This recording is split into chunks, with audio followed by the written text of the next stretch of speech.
just recently we've published an executive briefing which is called Feedback from the Frontline, Engaging Frontline Employees in Service Innovation, and this is what this presentation is going to be about. So what we've done, what we're going to talk about is a little bit of a study background. We're going to be talking about the framework in itself. We're going to talk about the knowledge matrix. I'm going to get into that into a moment, what that actually is, and then we're going to have a little bit of a question and answer session and a brief introduction of the limitations of the study in the first place. If you have questions in between, there's a question panel within your interface. So do pose questions in there in case there's any questions. I'm happy to answer. So first of all, what do we study and what was the problem? So we had the following situation. We worked last year. This study itself was done last year. We worked with Pearson as well, was one of our partners, and they have an online tutoring platform which they are working with. So they have human tutors who are working through the online platform with students. And Pearson was very interested to understand how to study or how to engage with their customers and how to find out how to better the online platform. So we had the problem, obviously, that students are relatively difficult to access, as in, do apologize, that's my seasonal flu or seasonal cold. Students are very difficult to access because most of them are minors. So there would have been ethics screening, and so it would have been very, very, very complex to actually directly research them.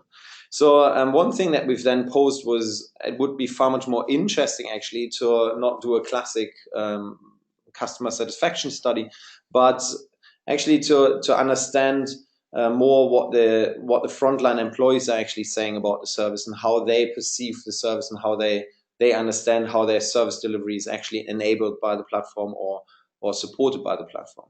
So the plus of this is obviously if we would have asked 20 students, we would have had 20 opinions. When we ask the tutors, we get an aggregate out of very many interactions with the students or with the customers. So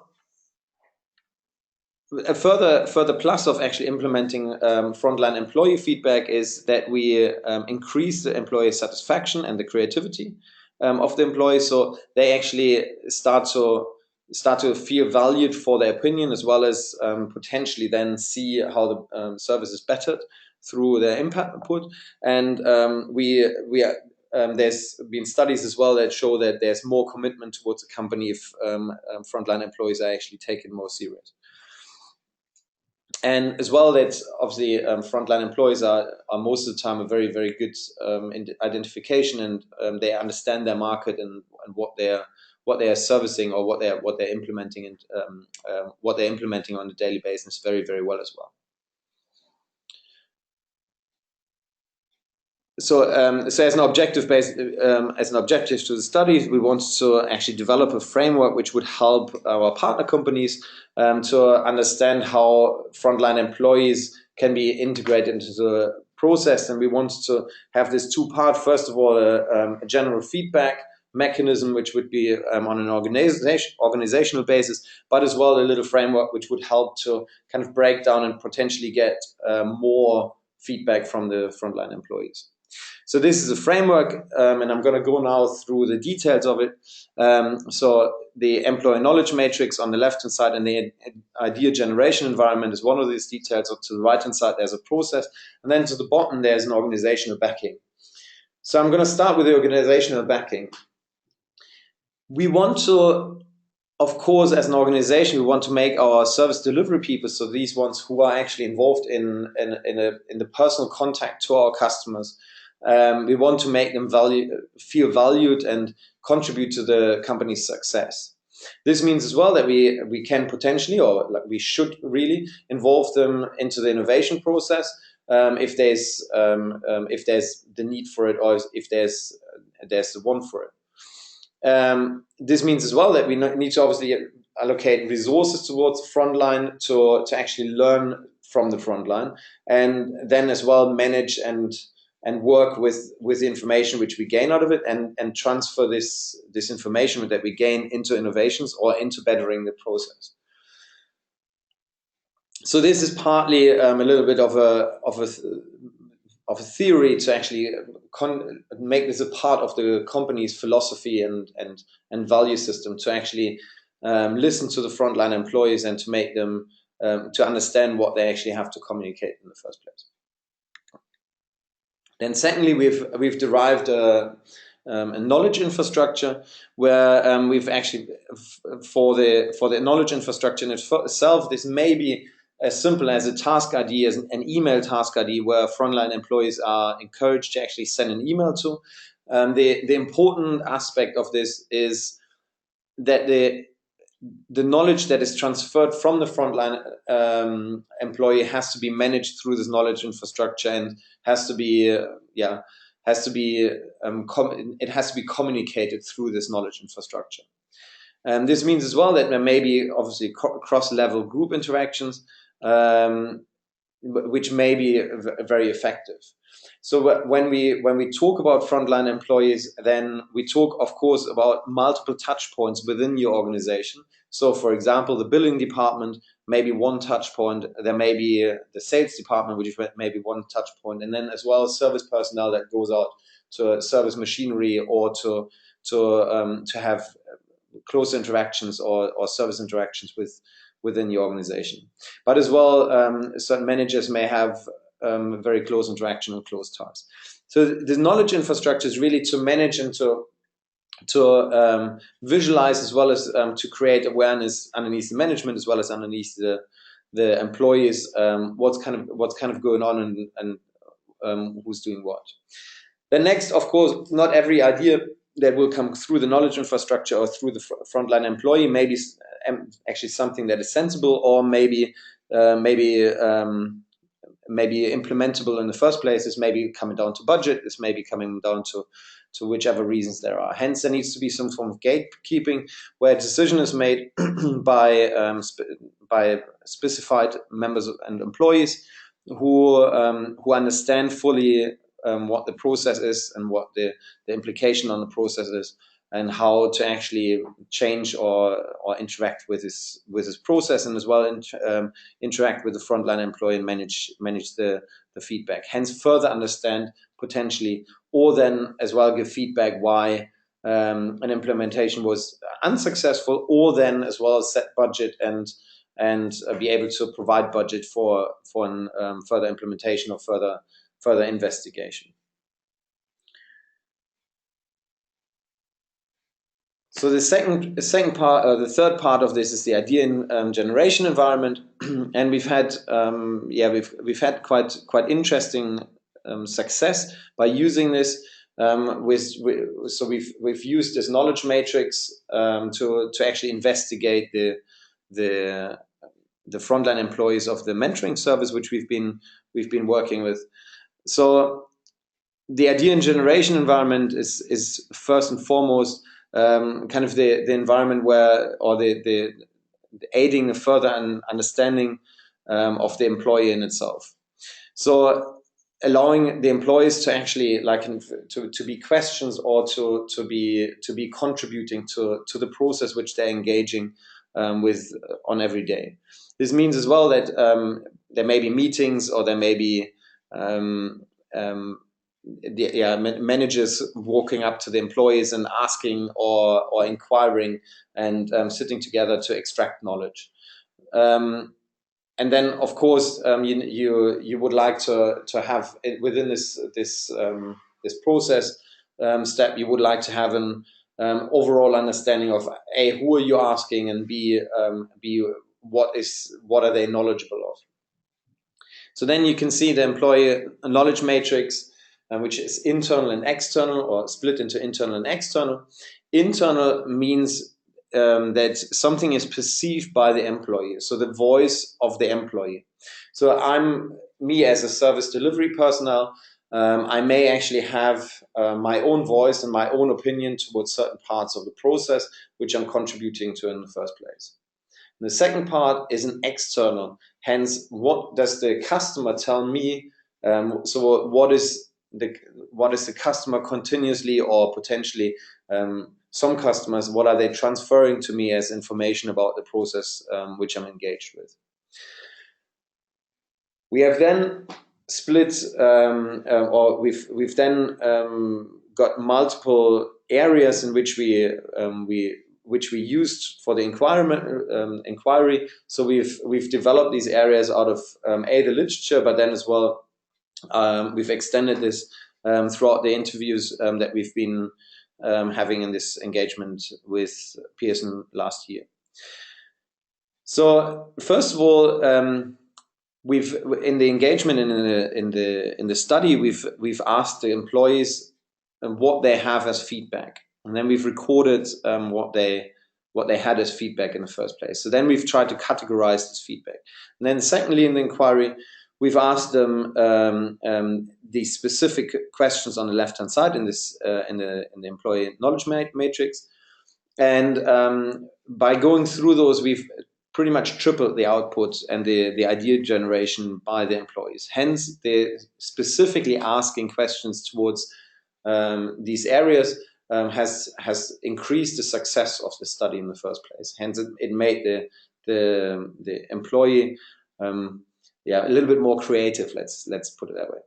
So first of all, that's service encounter. So the question then was internally, if you think about yourself, how could you actually better the service encounter, or how could you yourself see the service encounter being bettered, or then does your customer actually tell you how the service encounter may be bettered, the process may be better. Then the customer relationship in the first place, in the second place, sorry. So the customer relationship from an internal point of view perceived by the employee, and then perceived, of course, by the customer as well. Then the technology, of course, this was a technology platform. So there was very specific feedback about the technology, parts, functionalities of the technology, and opportunities to actually better the platform. Then the fourth part was unfulfilled customer needs. So where do you think there's customer needs which are unfulfilled, or then externally, what is the customer telling the employee what is unfulfilled customer needs? And then administrative and organizational, which is a very interesting aspect, because this is not a direct aspect to think about, but this was one aspect which we found out about through the study in itself. That a lot the employees had as well kind of how they interface to the organization and to the administration of the organization. So they had direct feedback in how bills are paid, how they are supported by the administration and the organization, and how this could be better to actually allow them to be better in their service delivery. And then prior to final is the marketing. Hence, the employees had the feeling quite a lot that there was marketing being done, or marketing being conducted, where the process were not fully implemented within the organization. Hence, they were struggling and they were not really understanding what was actually being marketed to the customer in itself. Hence, why he buys the service in the first place, and end up ends up at their desk, in brackets. And then interestingly, we always in every engagement we had some form of part where the employee didn't feel like he could the frontline employee couldn't actually put an aspect into one of the fields, but had through the discussion had some aspect or some conversation which he wanted to put down, but which didn't really fit into any of the above topics. Hence, we've christened one part, which was others. Hence, an open field where any form of interesting considerations that should be thought about could be written down. So this is really the core of this this ideation idea generation environment. So general action points: short term, medium, and long term. Short term, we've considered it afterwards, and the managers from Pearson as well considered it afterwards. as something very interesting to actually explicitly promote customer feedback, frontline employee feedback. As well, to implement gatekeeping rules and establish who's actually responsible for what. So who's the manager who receives frontline employee feedback, and who can actually then as well make decisions based on this. Then medium term, actively mine the knowledge of the frontline employees and update and systemize feedback channels. Hence, implement feedback channels which are more established in the medium term, and try and get continuous feedback from the frontline employees. And then as well, create space for frontline employee group interactions. So this may be on a workshop basis, if there's a town hall meeting, or do apologize, or however this may work. There's multiple ways, depending on what the frontline employees are and where they actually meet and how they interact in the first place. And then long term, implement cross-level improvement approaches, integrate feedback into the company philosophy. So really create an environment, or an environment for the frontline employees where they feel like they can actually contribute and actively participate in the design of the process which they have to handle every day. One interesting part was we've of course asked the frontline employees and the managers afterwards what they thought about this study, and what they thought about about what we've been investigating. And the most of the feedback you can read yourselves, but the last one is really the ones that I find sticks out quite interestingly, is where one of the frontline employees has suggested, and this was not one, but it was a quotation of one, of course. But they really suggested, I didn't really think that they were interested in my opinion, or in our opinion as frontline employees in the first place. So really this feeling of I'm not actually welcome, I'm not actually asked to contribute and to better the organization, and I don't actually have the opportunity to better my interaction with my customer. More actually the opposite. They've some of the feedback they could straight away as well give how they actually get around certain aspects of their work, or of missing functionalities on the platform.